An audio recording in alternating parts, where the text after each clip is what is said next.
नमस्कार। 25 जून है आज और आपातकाल को लगे आज 50 साल पूरे हो गए हैं। 25 जून 1975 को आज़ाद भारत के इतिहास का सबसे काला दिन कहा जाता है, क्योंकि इसी दिन संविधान को ताक पर रखकर आपातकाल मतलब इमरजेंसी की घोषणा कर दी गई थी।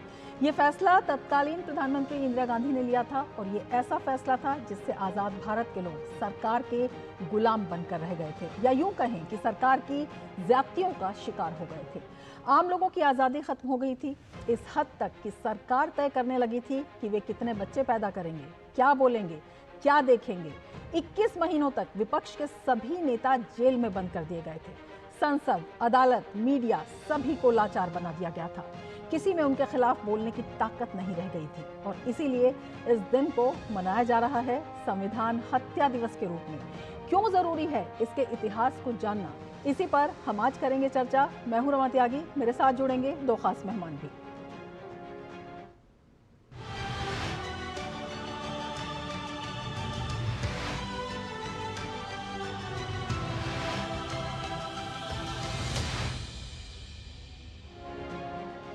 कार्यक्रम की शुरुआत करेंगे, लेकिन उससे पहले आपको बताते हैं प्रधानमंत्री नरेंद्र मोदी ने देश में आपातकाल लगाए जाने के 50 साल पूरे होने पर सोशल मीडिया प्लेटफॉर्म एक्स पर लिखा, आज भारत के लोकतांत्रिक इतिहास के सबसे काले अध्यायों में से एक आपातकाल लागू होने के 50 साल पूरे हो गए हैं। भारत के लोग इस दिन को संविधान हत्या दिवस के रूप में मनाते हैं। इस दिन भारतीय संविधान में निहित मूल्यों को दरकिनार कर दिया गया, मौलिक अधिकारों को निलंबित कर दिया गया, प्रेस की स्वतंत्रता को खत्म कर दिया गया और कई राजनीतिक नेताओं, सामाजिक कार्यकर्ताओं, छात्रों और आम नागरिकों को जेल में डाल दिया गया। ऐसा लग रहा था जैसे उस समय सत्ता में बैठी कांग्रेस सरकार ने लोकतंत्र को गिरफ्तार कर लिया।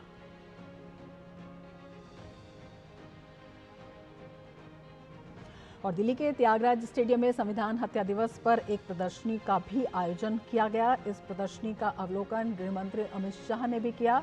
इस प्रदर्शनी में आपातकाल के महत्वपूर्ण घटनाक्रमों, जन आंदोलनों, सेंसरशिप और लोकतंत्र की रक्षा के लिए किए गए संघर्षों को दर्शाया गया है।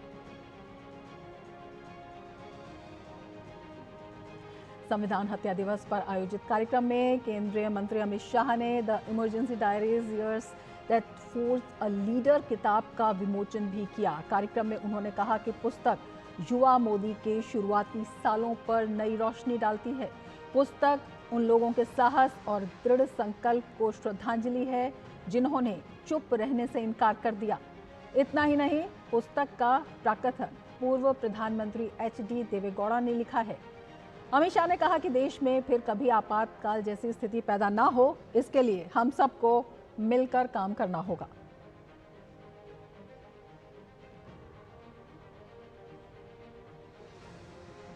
कुछ बुरी घटनाओं को जीवन से भुला देना चाहिए, वो सही भी है, मगर जब बात हो समाज जीवन की, राष्ट्र जीवन की, तब बुरी घटनाओं को चिरकाल तक याद रखना चाहिए, क्योंकि उसकी पुनरावृत्ति कभी न हो पाए।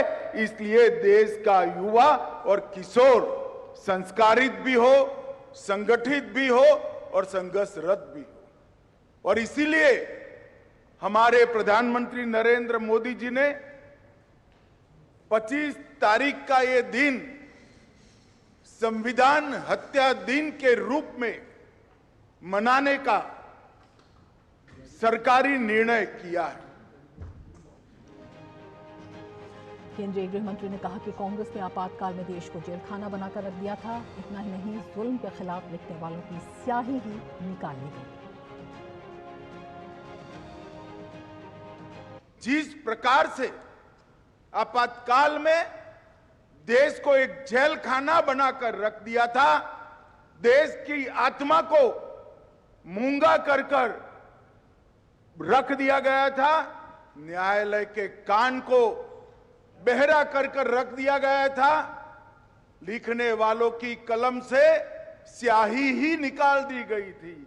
वो पूरे कालखंड का वर्णन इतने कठोर शब्दों के साथ ही करना चाहिए, तभी युवा पीढ़ी को मालूम पड़ेगा कि क्या हुआ।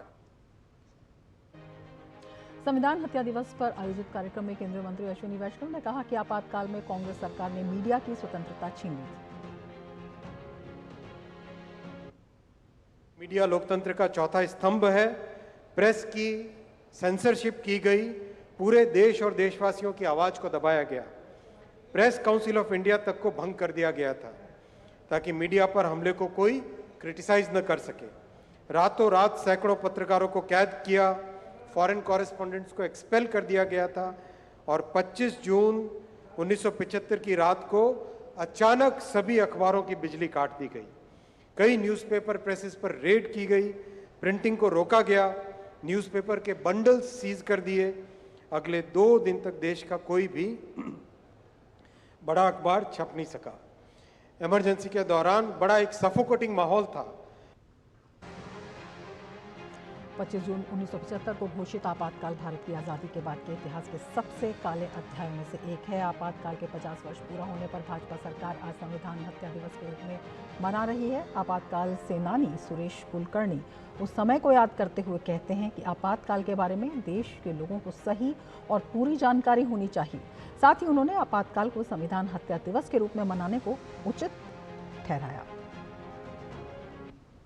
तानाशाही है, ये कुछ मात्रा में लोगों को भी पता है, लेकिन सही मात्रा में मालूम नहीं। उस समय जो लोकशाही के अंतर्गत समाज चल रहा था, लेकिन जयप्रकाश आंदोलन, उस समय जो घटनाएं चली, उसके कारण देश पर आपातकाल लगाया गया। यानी संघ को बंद कर दिया, जो बोलने वाले लोग हैं उनको बंद कर दिया, इंदिरा गांधी का नाम लिया तो भी जेल में जाना पड़ता था। तो ये तो सीधा सीधा संविधान की हत्या ही है, ऐसा मैं मानता। तो इस प्रकार की जो स्थिति में देश में बनी थी, तो ये सबके सामने आनी चाहिए। इसलिए इस प्रकार का जो दिन मनाने का तय किया है, इसलिए मैं सरकार का बहुत बहुत धन्यवाद देता हूँ।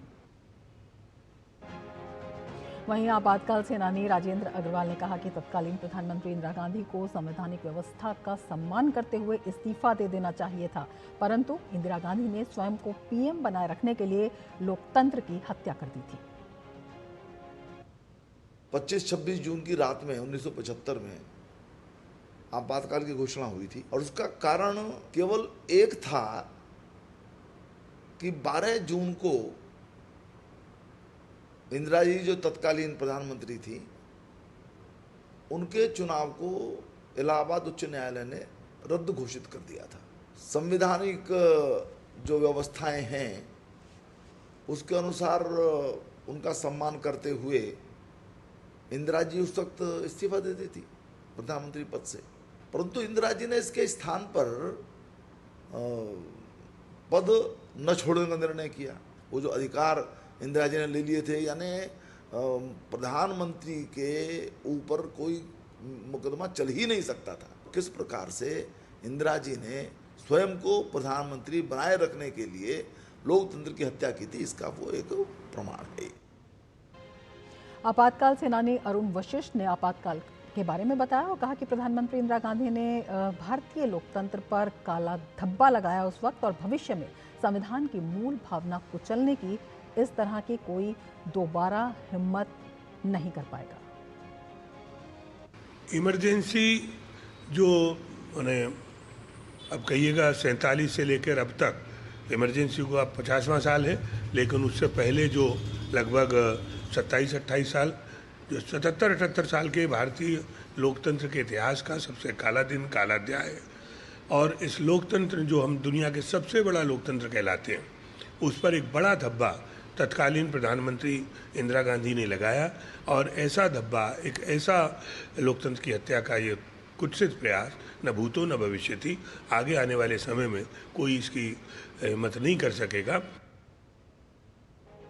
तो हम आपको दिखा रहे थे जो आपातकाल सेनानी थे, उनके अनुभव, जिन्होंने उस वक्त इसकी विभीषिका को महसूस किया और इसके बारे में किस तरह से ये दुष्परिणाम हो सकता है और क्यों जानना चाहिए आज की पीढ़ी को इसके बारे में, उसकी ये पुष्टि करते हुए दिखाई देते हैं। इसी पर हम चर्चा करेंगे। तो खास मेहमान इस वक्त हमारे साथ जुड़े हुए हैं। अपने मेहमानों का मैं आपसे परिचय करा देती हूँ। शेखर अय्यर जी हमारे साथ जुड़े हुए हैं, वरिष्ठ पत्रकार है। अशोक टंडन जी हमारे साथ जुड़े हुए हैं, वरिष्ठ पत्रकार हैं। दोनों ही मेहमानों का हम स्वागत करते हैं। अशोक जी, अभी हमने देखा जो आपातकाल सेनानी थे उनकी जो स्टेटमेंट्स थी, किस तरह से वो बता रहे थे कि क्या कुछ हुआ था, किस तरह से सत्ता का दुरुपयोग हुआ था। तो ये जो संविधान हत्या दिवस ये जो मनाया जा रहा है देश में, अपने आप में ये जो तर्क है उसकी पुष्टि करता है, इसकी ज़रूरत को बताता है।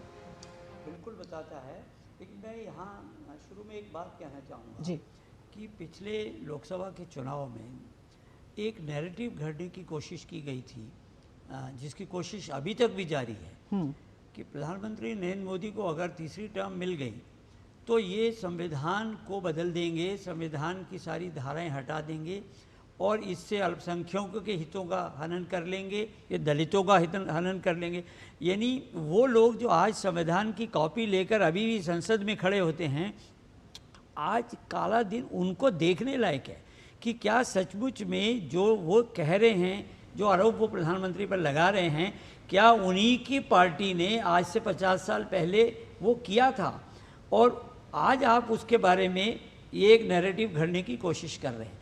तो संविधान की सुरक्षा की जो एक संकल्प प्रधानमंत्री ने लिया हुआ है, जो आज भी उन्होंने दोहराया है, और जब वो कहते हैं कि आपातकाल को हमारी नई पीढ़ी को बताया जाना चाहिए, तो उसके पीछे अर्थ यही है कि वो जो काला अध्याय था वो भारत के लोकतंत्र में दोबारा कभी नहीं होगा, इसका वो आश्वासन भी दे रहे हैं। और साथ में नई पीढ़ी को ये बता रहे हैं कि 50 साल पहले किस तरह से संविधान को ताक पर रख दिया गया था, न्यायपालिका के दरवाजे बंद कर दिए गए थे, मीडिया पर अंकुश लगा दिया गया था, लोग आपस में मिलकर न सभा कर सकते थे, न बात कर सकते थे। तो उस काले दिवस की जो चर्चा आज देश कर रहा है 50 साल बाद, लेकिन उसके बारे में वो पार्टी जिसके प्रधानमंत्री ने ये काम किया, आज वो चुप है, इस पर कोई टिप्पणी नहीं कर रहे। वो यहाँ तक भी आश्वासन देने को तैयार नहीं है कि अगर हम सत्ता में आए तो हम कभी वो नहीं करेंगे। तो ये भी अभी नहीं हो रहा। और मैं समझता हूँ कि आपातकाल पर कभी भी किसी भी कांग्रेस के प्रधानमंत्री ने माफ़ी नहीं मांगी अभी तक। ये उसकी आलोचना तो शायद कभी नरसिम्हा राव जी ने की होगी, लेकिन माफ़ी नहीं मांगी किसी ने। तो वो दल जो आज प्रधानमंत्री पर आरोप लगाते हैं कि वो सत्ता में आने के बाद और संविधान को इस तरह से डिरेल कर देंगे, तो ये दिन मैं समझता हूँ आज उस पर भी एक चर्चा होनी चाहिए। बिल्कुल, एक बड़ी बात आपने कही है। शेखर अय्यर जी, आपसे समझना चाहेंगे किस तरह से आत्ममंथन की ज़रूरत है कांग्रेस को, क्योंकि उस वक्त भी कांग्रेस के अंदर कई धड़े थे और कई धड़ों ने इसकी आलोचना भी की थी और कई बड़े नेता कांग्रेस की आलोचना तो कर चुके हैं, लेकिन हाँ ये है कि माफ़ी मांगने से सभी ने परहेज किया। बिल्कुल रमा जी, देखिए वो इमरजेंसी और इमरजेंसी के खिलाफ जो आंदोलन छेड़े गए, वो आंदोलन हमारे पहले जो स्वाधीन संग्राम जो उससे कोई कम नहीं था। देखिए जो स्थितियां, जो हालत बन गई थी, जिसके कारण इंदिरा जी को लगा कि इमरजेंसी डिक्लेयर करके ही अपने कुर्सी बसा सकते हैं, ये भारत इतिहास में कभी पहले नहीं हुआ था, ना बाद में हुआ है ना होगा। लेकिन जिस तरह वो हुआ, उसके बाद वो जिस तरह वो जस्टिफाई किया गया, और इमरजेंसी के दौरान जो 19 महीना जो एक्सेसेस हुई है, इतनी करप्शन, इतनी जो चीज़ें हुई है, इतनी अथॉरिटेरियन जो चीज़ें हुई है, और उसको ना हमें भूलना चाहिए और बार बार याद इसलिए करना चाहिए क्योंकि आज एक नैरेटिव छेड़ने की कोशिश हो रही है कि अभी जो चल रहा है ये अनडिक्लेयर्ड इमरजेंसी है। जो लोग नहीं जानते हैं इमरजेंसी क्या था, इसको ये कहना ये अनडिक्लेयर्ड इमरजेंसी, आप बताइए अब किसको रोका जा रहा है, कौन सी अखबार बंद हुई है, किसको, किस पत्रकार को जेल में डाला गया है। तो ये जो नैरेटिव, अभी जो नैरेटिव देखिए, आज भी कांग्रेस पार्टी की तरफ से क्या जारी हुई है, एक प्रेस विज्ञप्ति में ये कहा जा रहा है कि नहीं वो तो इमरजेंसी था लेकिन ये अनडिक्लेयर्ड इमरजेंसी है। देखिए ये बार बार चुनाव समय में भी, चुनाव के बाद भी यही नैरेटिव ये कहा जा रहा है ताकि लोगों को भ्रम करने के लिए, और जो आने वाले पीढ़ी, जो हमारी यंग जनरेशन है, उनको मालूम नहीं है। देखिए जो जनरेशन 1947 के बाद जो हालत रही है वो समझ नहीं पाएंगे, केवल किताबों से पढ़ते हैं। तो वैसे ही जो इमरजेंसी 75 में जो चीजें, क्योंकि हम लोग स्कूल में, मतलब कॉलेज में छात्र थे, तो हमें तो पूरा मालूम है कि क्या हुआ था, किस तरह कॉलेजों में किस तरह यूनियन सस्पेंड हो गए थे। उसके बाद 77 में जो चुनाव हुआ, क्या माहौल बना था, हमारी पत्रकारिता उसी के बाद ही शुरू हुआ। तो हमने बहुत चीजें देखी है कि जो बात, इसीलिए तो हमें समझ आ रहा है कि जो बार बार ये बात कही जा रही है भाई हमारे प्रधानमंत्री के खिलाफ, ये शासन के खिलाफ कि भाई सरकार कंट्रोल कर रही है, सरकार ये कर रही है, वो कर रही है, ये इमरजेंसी से भी खराब है। भाई जो लोग इस तरह की टिप्पणी दे रहे हैं उनको मतलब यकीन नहीं है कि क्या इमरजेंसी था। ये केवल पॉलिटिकल पॉइंट स्कोरिंग नहीं कर सकते। और मुझे बड़ा अफसोस है कि आज के दिन कांग्रेस पार्टी की तरफ से जिस तरह एक अनडिक्लेयर्ड इमरजेंसी की बारे में जो वर्णन किया गया वो सरासर सच नहीं है।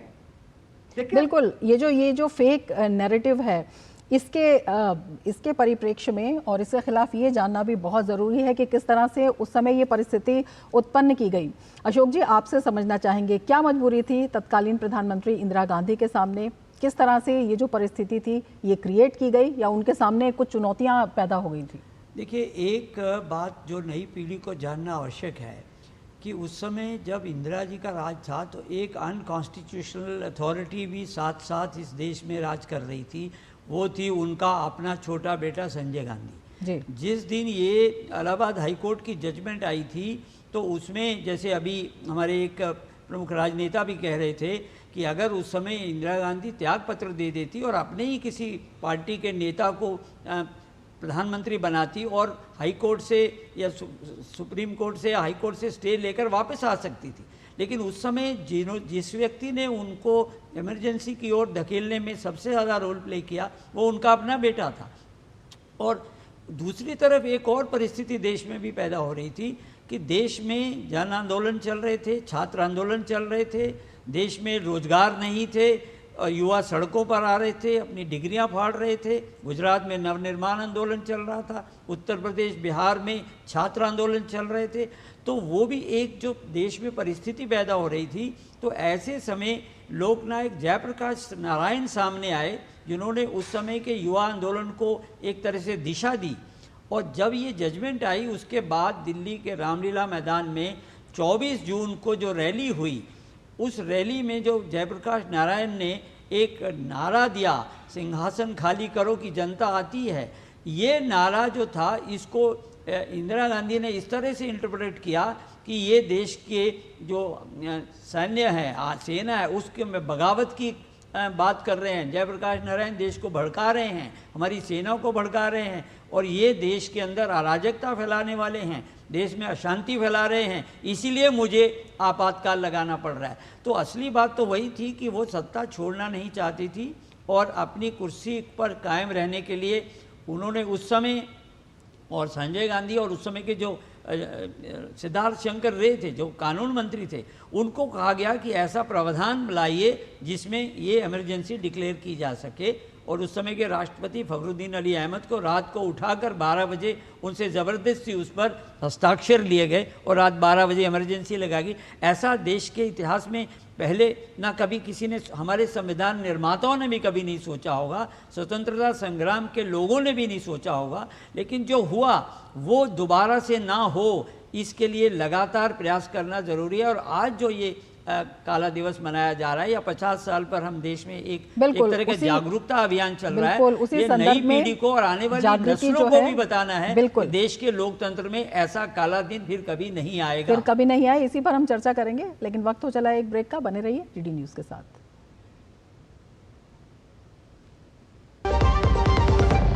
एकादशी रातिया, some tea is the best tea. It's a magical beverage actually. Some tea is right. 200 glorious years of Assam tea. The saga will continue for many more centuries to come.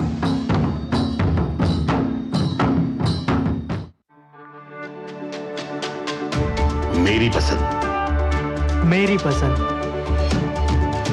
मेरी पसंद, मेरी पसंद, हमारी पसंद, हम सबकी पसंद। मजबूत देश का मजबूत सरिया हो गया स्टील। ब्रेक के बाद फिर से आपका स्वागत है हमारे खास कार्यक्रम में। दो खास मेहमान हमारे साथ जुड़े हुए हैं। शेखर अय्यर जी, आपके पास आना चाहेंगे और आपसे समझना चाहेंगे क्या मजबूरी थी तत्कालीन प्रधानमंत्री के सामने कि तमाम संविधान की जो धाराएं थीं कईयों को तोड़ा मरोड़ा गया और उनको अपने हिसाब से जो है चलाया गया, और इस बात को बाद में जो उच्च न्यायालय है उसने भी स्वीकार किया, उसने भी इसकी पुष्टि की।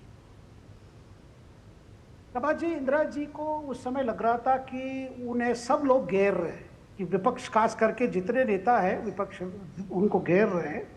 और दूसरी बात, उनको लग रहा था कि कांग्रेस के शासन में कई राज्यों में भ्रष्टाचार एक बड़ा मुद्दा बन गया था, वो बिहार हो या गुजरात हो। तो और उनके साथ जितने नए कांग्रेस, क्योंकि ये देखे 1969 में कांग्रेस की स्प्लिट हुई, उसके बाद कांग्रेस पार्टी में जिन नेताओं ने सामने आए, जो मुख्यमंत्री बने, वो बड़े भ्रष्ट थे और इंदिरा जी का उन पर बहुत डिपेंडेंस था, जिसके वजह से उनका जो लीडरशिप जो था उन नेताओं पर डिपेंडेंट था जो मूल कांग्रेस वैल्यूज के भी नहीं थे। केवल सत्ता और सत्ता को पकड़ने का और सत्ता में रहने का एक ही ये था। तो ऐसे लोगों की बात सुनकर उनको लग रहा था कि ये जो अपने कांग्रेस की तरफ से जो कहा जा रहा था, नेता जो आके उनको कह रहे थे, देखिए India is Indira, Indira is India, अगर आपको कुछ हो जाएगा तो भारत खतरे में है। तो इस तरह उनको एक भ्रम में डाल के और स्वयं अपने डर, अपने कुर्सी की डर, और जब इलाहाबाद हाईकोर्ट ने उनको जो इलेक्शन को सेट असाइड कर दिया तो उनको लगा कि भाई मेरे खिलाफ तो सब कुछ हो रहा है और मैं जो भी कर रहा हूं मैं देश को बचा रहा हूं। लेकिन उसके बाद जो चीजें हुई रमा जी, उसको समझना है। देखिए जिस तरह कॉन्स्टिट्यूशन को जो बदला गया, जो लोकसभा के 5 साल की जो कार्यकाल है उसको 6 साल बनाया गया ताकि चुनाव को टाल दे। इस तरह कई चीजें हुई उसमें। उसी पीरियड में ये सेकुलरिज्म भी डाला गया, ये जो प्रियम्बल में जो सेकुलरिज्म के शब्द उसमें डाला गया, कई संगठनों को पाबंदी लगाई गई, पत्रकारों को तो आप जानते हैं उनको अरेस्ट भी किया गया था, जिस तरह भी अशोक जी भी बता रहे थे। बिल्कुल बेहद अहम बात आपने कही अशोक जी।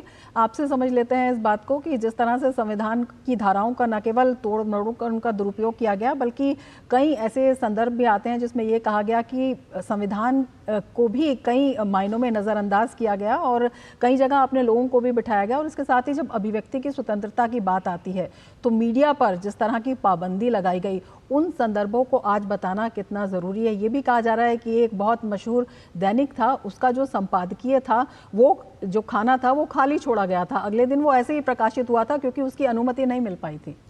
बिल्कुल आप ठीक कह रहे हैं। देखिए 25 जून की रात को 12 बजे जब इमरजेंसी घोषित की गई तो अखबारों की बिजली काट दी गई थी और जो बाकी न्यूज़ एजेंसीज़ की जो कम्युनिकेशन लाइन काट दी गई थी ताकि अगले दिन अखबार ना छपें, क्योंकि अगर अखबार छपेंगे तो इमरजेंसी लगा दी गई है, ये खबर देश की जनता तक पहुंच जाएगी। लेकिन उस समय कई ऐसे महान पत्रकार थे, जैसे बीजी वर्गीस हिंदुस्तान टाइम्स के एडिटर थे, उन्होंने पूरा का पूरा पहला पन्ना खाली छाप दिया ताकि जनता समझ जाए कि हम अखबार क्यों नहीं छाप पा रहे हैं। तो ऐसे इंडियन एक्सप्रेस ने किया, बहुत अखबारों ने किया, धरपकड़ भी हुई। और उसी रात को के आर मलकानी जो उस समय ऑर्गेनाइज़र के एडिटर थे और मदरलैंड के भी एडिटर थे, उनको रात को ही जयप्रकाश नारायण को 12 बजे ये जो गांधी पीस फाउंडेशन है दीनदयाल उपाध्याय मार्ग पर, वहाँ से पकड़ा गया। के आर मलकानी को उनके घर से पकड़ा गया। दिल्ली में धरपकड़ हुई। जो बड़े नेता उस समय बेंगलोर में थे, जिसमें अटल बिहारी वाजपेयी, लाल कृष्ण अडवाणी, ऐसे बहुत सारे नेता बेंगलोर में थे, उनको वहाँ पकड़ लिया गया। तो पूरी ये जो परिस्थिति पैदा की गई ताकि देश में डर की भावना आए। लेकिन सबसे पहले जो अभी आप पूछ रहे थे कि देश की जो न्यायपालिका है, फंडामेंटल राइट्स को सस्पेंड कर दिया गया, कोई भी पिटीशन सुप्रीम कोर्ट में डाल नहीं सकते। जुडिशरी में भी इस तरह से ऐसे जजेस बिठाए गए। तो ये सब जो, इसलिए उसको कालखंड को काला दिवस कहते हैं, क्योंकि इसमें केवल हमारी न्यायपालिका को ही डिरेल नहीं किया गया, संविधान को डिरेल नहीं किया गया, लोकतंत्र की भी हत्या की गई। तो उसमें फिर कुछ बचा नहीं, क्योंकि जो लेजिस्लेचर है उसमें भी जो है विपक्ष के नेता नहीं होने के कारण संसद में कोई बहस भी नहीं हो सकती थी। तो ये कल्पना करके आज की पीढ़ी को ये जानना आवश्यक है कि भारत दुनिया का सबसे बड़ा लोकतंत्र है और वहाँ पर किस तरह लोकतंत्र की हत्या होगी और ये आगे कभी भी ना हो पाए, इसलिए इसकी बार बार चर्चा करना बहुत आवश्यक है और ये नई पीढ़ी को समझना पड़ेगा। जैसे हम लोगों ने कभी जो स्वतंत्रता संग्राम को नहीं देखा था तो हम केवल किताबों में पढ़ रहे थे कि हमारे उस समय के जो स्वतंत्रता सेनानी थे वो कैसे कैसे क्या क्या चीज़ भुगतते थे। लेकिन इमरजेंसी तो अभी सिर्फ 50 साल ही हुए हैं। तो ऐसे में ये सब बातें, याद करना, उस पर जो आज पुस्तक आई है जिसमें प्रधानमंत्री के स्वयं के अनुभव की बात है कि वो किस तरह से अंडरग्राउंड रहकर इस सारे आंदोलन में जुड़े हुए थे एक युवा संघ के प्रचारक के तौर पर। तो ये सब बातें मैं समझता हूँ देश के सामने लाना बहुत ही आवश्यक है, जो आज पूरा देश जो है इस पर चर्चा कर रहा है। बिल्कुल, पूरा देश इस पर चर्चा कर रहा है और ये चर्चा बहुत ज़रूरी भी है और तमाम ऐसे फैसले लिए गए थे जिनकी आलोचना भी हुई और जो चिंताजनक भी थे, और उन्हीं में से एक फैसला था जो नसबंदी कानून था। शेखर जी, आपसे जानना चाहेंगे, बहुत सारे इस तरह के मामले भी सामने आए जहां पर जो लोग विवाहित नहीं थे उनकी भी नसबंदी कर दी गई थी। तो किस तरह से जो आम आदमी के मौलिक अधिकार थे, किस तरह से जो आम आदमी के जिसे कह सकते हैं कि उनकी आवाज़ को दबाने की कोशिश की गई कि कहीं सरकार के विरुद्ध कोई बात ना कह दी जाए। बिल्कुल, देखिए आपने नसबंदी की बात की, जिस तरह टारगेट फिक्स किया गया, अफसरों को कहा गया भाई इतने फिगर्स आप करनी है, इतने लोगों की अब करनी है। तो जिस तरह टारगेट जब फिक्स किया गया तो ऑफिसर्स अपने हिसाब से जिनको पकड़ के जिसको जो करना है, इस तरह बहुत कंप्लेंट्स आए जिसकी वजह से लोगों के अंदर गुस्सा बहुत बढ़ गया था, लेकिन कहने की किसी को हिम्मत नहीं थी। देखिए ये ऐसी हालत बन गए। उसके अलावा जो ऑफिसर्स अब उस परिवार, संजय गांधी हो, संजय गांधी के अपने इन लॉस के परिवार हो, ये सारे बहुत इतनी एक्सेसेस हुई। आप केवल शाह कमीशन में जितने कंप्लेंट्स आए, AC Gupta commission of inquiry की आप देख लेंगे, वो कागज उन रिपोर्ट्स में ही आपको मिल जाएगा। इमरजेंसी के नाम पे जो एक्सेसेस हुए कई स्तर पर, कई राज्यों में, कई लेवल पर, क्योंकि जब राजनेता स्वयं इस तरह की एक मनोस्थिति पर पहुंच गए, तब ऑफिसर्स हो, पुलिस हो, सबको यही था कि भाई जिसको बस पकड़ के अंदर कर दो। और कितनी हेबियस कॉर्पस पिटीशन भी कोई फाइल नहीं कर पाए, कितनी फैमिली मेंबर्स मिसिंग हो गए। आप जानते हैं केरल में जब करुणाकरण होम मिनिस्टर थे, ये राजन नाम के एक स्टूडेंट, जो इंजीनियरिंग स्टूडेंट, उनको गायब किया गया, फिर पुलिस ने उनको मार दिया। तो इस तरह की कई घटनाएं हुई रमा जी। मैं केवल दिल्ली की बात नहीं कर रहा हूं, कई राज्यों में जहां कांग्रेस शासन में थी, वहां पे अपने अपने लेवल पे नेताओं ने इस तरह की चीजें अपनाए जो मुख्यमंत्री थे, और जाके और ऐसी स्थिति बन गई, कोई सच कहने को तैयार नहीं था। वो सच इंदिरा गांधी जी तक पहुंच भी नहीं पाया। बिल्कुल, जब 1977 हुआ, बिल्कुल, इसीलिए लोकतंत्र का काला अध्याय इसे कहा जाता है। लोकतंत्र की हत्या दिवस के रूप में इसे मनाया जा रहा है अशोक जी, और इसका खामियाजा भी बाद में भुगतना पड़ा कांग्रेस को काफी।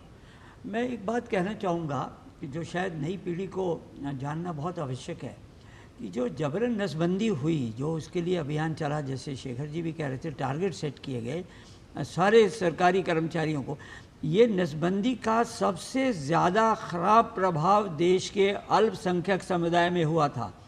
और क्योंकि अल्पसंख्यक समुदाय में नसबंदी को उनकी धार्मिक भावनाओं के हनन के तौर पर देखा गया था, और उसका जितना विरोध उस समय अल्पसंख्यक समुदाय ने किया था, शायद देश के किसी वर्ग ने नहीं किया था।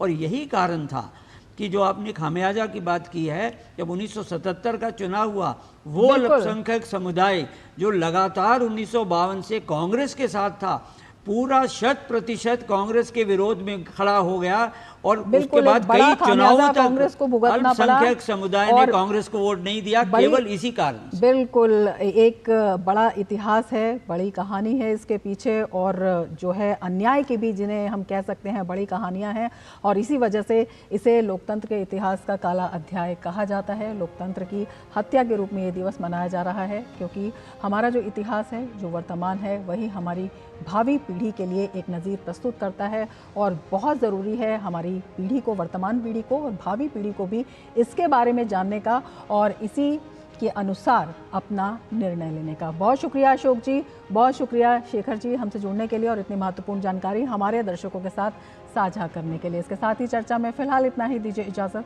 नमस्कार।